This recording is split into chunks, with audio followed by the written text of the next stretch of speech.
ഇന്ന് നമുക്ക് ഡിസ്കസ് ചെയ്യാൻ പറ്റുന്ന ഒരു ടോപ്പിക്ക്. ഞാനിപ്പം ഈ കോഫി കുടിച്ചപ്പം നെസ്കഫെ നമ്മൾ ചെറുപ്പം തൊട്ടേ നമ്മളെ വീട്ടിൽ കാണുന്ന ഒരു ബ്രാൻഡാണ്.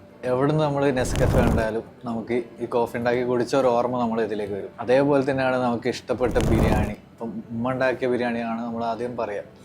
ആ ബിരിയാണീൻ്റെ സ്മെൽ എപ്പം കിട്ടിയാലും നമുക്ക് ബിരിയാണി ഓർമ്മ വരും. അത് നമ്മുടെ മെമ്മറീസിലേക്ക് പോകും. നമുക്ക് ഇഷ്ടപ്പെട്ട പാട്ട് അത് കേൾക്കുന്നേരം അതിനായ ഒരു മെമ്മറി നമ്മളെ മൈൻഡിലേക്ക് വരും. അപ്പോൾ നമുക്ക് എപ്പോഴും മെമ്മറീസ് ആയിട്ട് നമ്മുടെ ഇമോഷൻസ് കണക്റ്റഡാണ്. ഇപ്പോൾ പെർഫ്യൂമും അതേപോലത്തെ ഒരു സംഭവം. അപ്പം നേരത്തെ പറഞ്ഞ ഫുഡ് അതൊരു സുഗന്ധം, ഒരു ഫ്രേഗ്രൻസ്.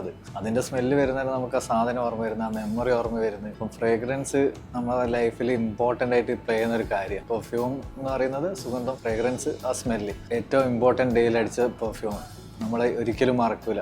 ഫോർ എക്സാമ്പിൾ എൻ്റെ കല്യാണത്തിന് ഞാൻ യൂസ് ചെയ്തത് സെയ്ജുനി എന്ന് പറയുന്ന മിഡിൽ ഈസ്റ്റുള്ള ഒരു ബ്രാൻഡിൻ്റെ പെർഫ്യൂമാണ്. അതൊരിക്കലും മറക്കൂല. അതിൻ്റെ സ്മെല്ല് ഇനി എനിക്ക് എവിടെ കിട്ടിയാൽ എനിക്ക് എൻ്റെ കല്യാണ ദിവസം ഓർമ്മ വരും, ഞാൻ ആ ഗ്രൂമായി പോയ ദിവസത്തെ. അപ്പോൾ അതുപോലെ നമ്മളെ പല മെമ്മറീസ് എല്ലാത്തിലും നമുക്ക് പെർഫ്യൂംസ് വരുന്നുണ്ട്. നമ്മുടെ ഇമോഷൻസിനെ ടച്ച് ചെയ്യും. ബ്രെയിനിലുള്ള പ്രത്യേക കാര്യമാണ്, നമ്മുടെ ഇമോഷൻസ് നമ്മുടെ മെമ്മറീസിനെ ട്രിഗർ ചെയ്യും. അതേപോലെ തന്നെ നമ്മുടെ മെമ്മറീസ് ഇമോഷൻസിനെ ട്രിഗർ ചെയ്യും. So perfume will always be part of our life. Direct use ചെയ്യുന്ന പെർഫ്യൂം ആയാലും ഫ്രേഗ്രൻസ് ആയാലും ഇറ്റ്സ് ദെയർ ഓൾവേസ്.